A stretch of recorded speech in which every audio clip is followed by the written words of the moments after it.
Substandard ang gumuhong pader sa bahagi ng EDSA Ayala northbound dito pong Sabado ng gabi. Batay po yan sa inspeksyon ng Department of Public Works and Highways. Ito yung materyales na ginamit. Ito. Ito, hindi to semento Ito, drywall lang ito. Okay, so parang ang nangyari dito, kung sino man ang gumawa nito, pinapalabas nila na semento, pero hindi naman pala semento. Walang nasaktan ng gumuho ang pader nitong Sabado ng gabi. Pero maraming motorista ang naperwisyo dahil nagkalat ang debris sa ilang lane ng EDSA. Sa ngayon, natanggal na ang mga tipak ng bumagsak na pader at maluwag na po ang daanan ng mga motorista sa EDSA Ayala northbound. Sabi ni DPWH Secretary Vince Dizon, ipapatawag nila ang kontraktor ng proyekto at ang Makati City Engineering Office para matukoy ang sanhi ng pagguho. Dismayado rin si Dizon nang inspeksyonin ang mga lubak sa bahagi ng bagong gawang EDSA busway. Parte po ito ng Phase 1 ng EDSA Rehabilitation. Ayon kay Dizon, napinsala ang bagong asfalto dahil sa naipong tubig dulot ng pag-ulan. Batay sa napag-usapan ng DPWH at ng Department of Transportation, lalagyan ng gaps ang concrete barriers para may daluyan ng tubig at hindi na ito maipon sa busway. Papaayos daw ng DPWH sa contractor ang mga lubak sa EDSA busway kapag bumuti na ang panahon. Ano ba nangyari nito kabago-bago? Pero dapat na-anticipate natin to Ongoing naman yung project, so lahat to, correction ng kontratista to. Kahit na nagawa na nila yan, uulitin nila yan. Walang choice yan. At no cost sa gobyerno yan.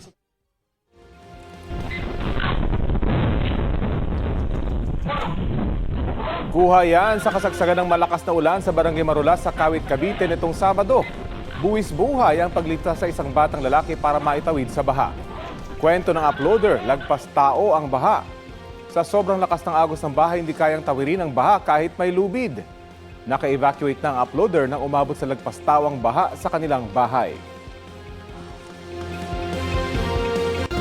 Update po tayo sa lagay ng panahon. Kausapin po natin si Pag-asa Assistant Weather Services Chief Chris Perez. Magandang umaga at welcome po sa Balitang Hali. Magandang umaga, Connie, at sa lahat po ng ating mga taga-subaybay. Saan sa mga lugar na posibleng magpatuloy pa yung mga pag-ulan na dulot po ng habagat?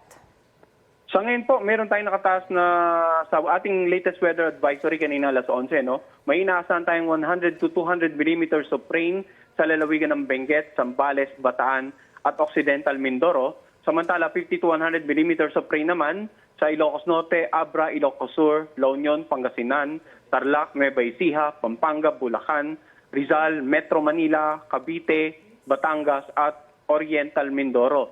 So ito pong mga lugar na binanggit natin, uulanin ng from 50 to 200 millimeters of rain. Nandiyan pa rin yung banta ng mga pagbaha, lalo na sa low-lying areas, pagtaas ng mga level ng tubig sa ilog at pagguho ng lupa sa mga areas na malapit po sa paanan ng bundok. Maging alerto po yung mga kababayan natin. Makakaasa na ba tayo bukas ng mas magandahong panahon o kaya sa mga susunod na araw, particular na dito sa Metro Manila? Dito sa Metro Manila, saan po natin magkakaroon ng gradual improvement simula bukas hanggang possibly by Wednesday. Pero dito nga sa mga lalawigan sa kanlurang bahagi ng Northern at Central Zone, particular na sa La Union, Benguet, Pangasinan, Zambales, Bataan, at maging dito sa may bandang Occidental Mindoro, asahan pa rin po na may posibleng occasional rains pa rin po bukas, bunsod ng habagat. Pero may sinasabi rin ho na hanggang Friday pa sa ibang mga lugar. Ito ho ba dun sa mga nabanggit ninyong area magpapatuloy, particular na dun sa mga probinsya po? Well, possible po yan, no? Kasi ang nakikita natin ay yung habagat episode na sa kasalukuyan nararanasan natin ay posibleng mag-extend hanggang sa paparating na weekend. At kapag ganitong sinabi nating habagat, malaki ang tsansa na yung mga lugar na nasa kanlurang bahagi ng bansa natin, ng Luzon, yun pa rin po yung posibleng ulanin sa mga susunod na araw. Kaya patuloy po tayo magbibigay ng update sa ating mga kababayan. At gaano ho kataas naman yung chance ang papasok naman sa Philippine Area of Responsibility yung bagyong may international name na Peilu? Well, sa ngayon po, maliit ang chance ang pumasok ng ating PR, itong tropical storm na may international name na Peilu.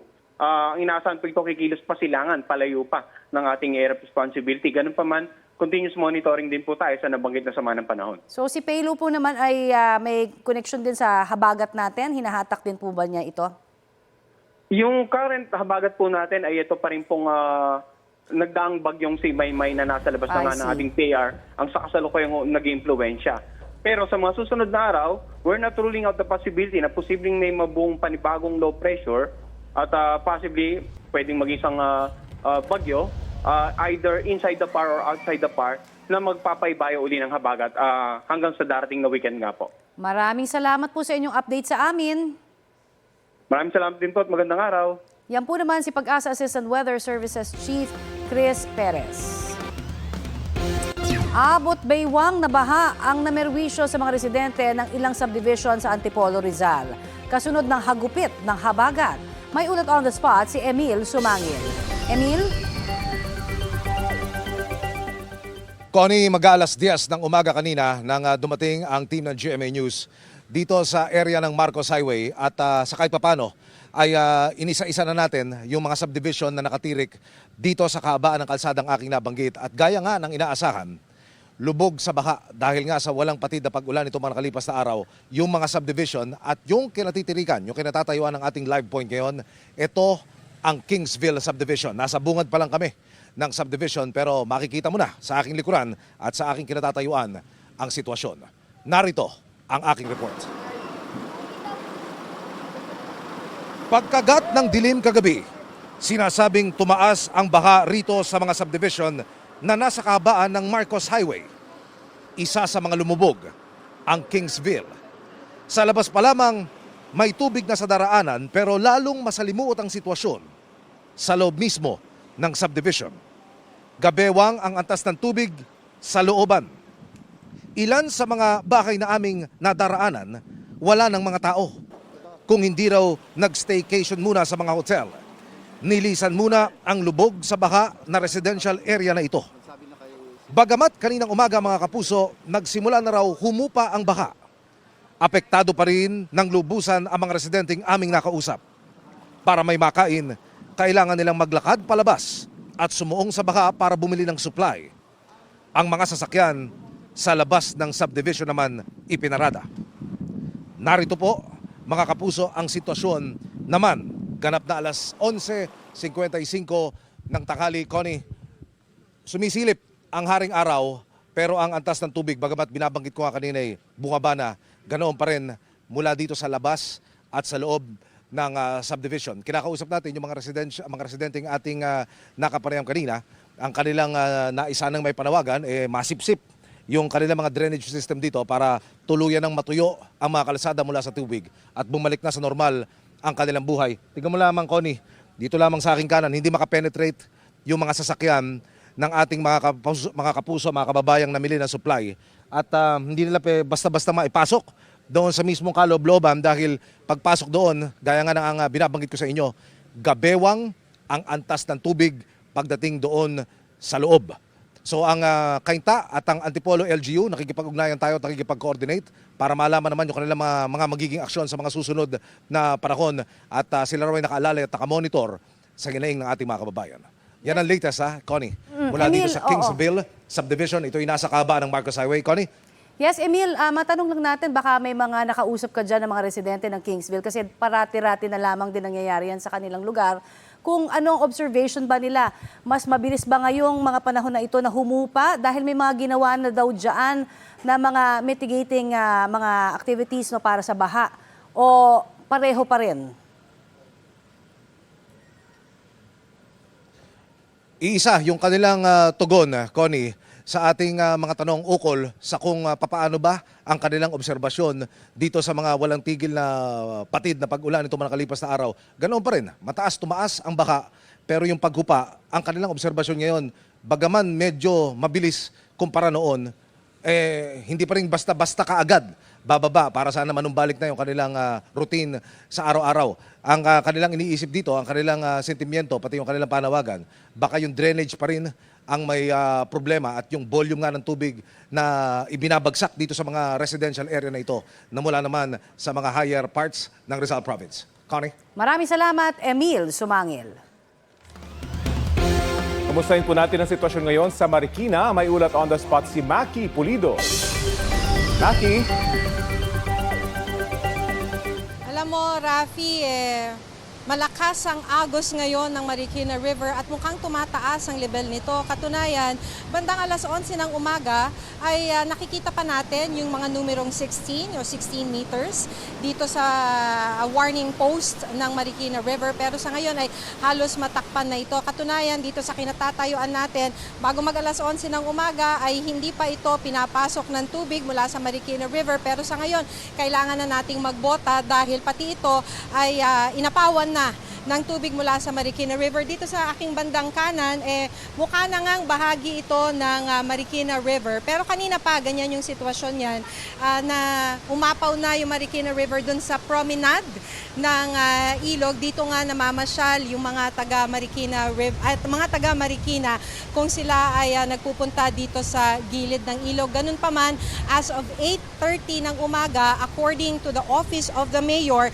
ay walang naiulat na significant flooding sa syudad at possible din lahat ng major road. Nakaranas kahapon ng pagbaha sa ilang bahagi ng Barangay Malanday at Barangay Tumana na gutter deep hanggang knee deep na pagbaha dahil ayon sa Office of the Mayor ay nasira yung pumping station ng DPWH. Dahil nasira yung pumping station, umapaw yung creek sa pagitan ng Barangay Malanday at Barangay Tumana. Pero nang i-deploy yung MMDA mobile pump, unti-unting bumaba yung level ng creek dahil nahigop na yung tubig mula sa creek patungong Marikina River. Sa kabuuan ay nasa mahigit 2,000 na mga taga Marikina ang nasa evacuation center. Pero ilan sa mga nakausap namin mula sa taga Barangay Malanday nung bumisita kami sa evacuation center sa may Malanday Elementary School ay ilan sa kanila umuwi na dahil wala naman na raw baha sa kanilang lugar. Rafi? Maraming salamat, Maki Pulido. Tumambad ang sandamakmak na basura sa G. Araneta Avenue sa Quezon City matapos bumaba ang baha roon. Sari-saring basura ang bumara sa mga drainage gaya ng plastic at styrofoam, pati na rin po may tela, kahoy at mga lata ng pintura. Kanina pong pasado alas 6 ng umaga. Pinagtutulungan na po itong linisin ng mga taga Quezon City Government at mga nangangalakal ng basura. Mga kapuso, patuloy ang paghahatid po ng GMA Kapuso Foundation ng tulong sa mga lugar na apektado ng masamang panahon. Nakapag-Operation Bayanihan ang GMA Kapuso Foundation sa San Mateo, Rizal at Kawit, Cavite. Bukas naman ay magsasagawa po ng Operation Bayanihan sa Montalban, Rizal at iba pang mga lugar. Sa mga nais pong tumulong, maaari ho kayo mag-donate sa GMA Kapuso Foundation bank accounts. O kaya naman sa Cebuana, Luwilier. Pwede nyo rin po ipadala ang inyong donation via QR code sa GCash. O kaya sa Palawan Pay. Pwede rin po kayo mag-donate online sa G Bayanihan. Globe Rewards, Metrobank Credit Card, Lazada at Shopee.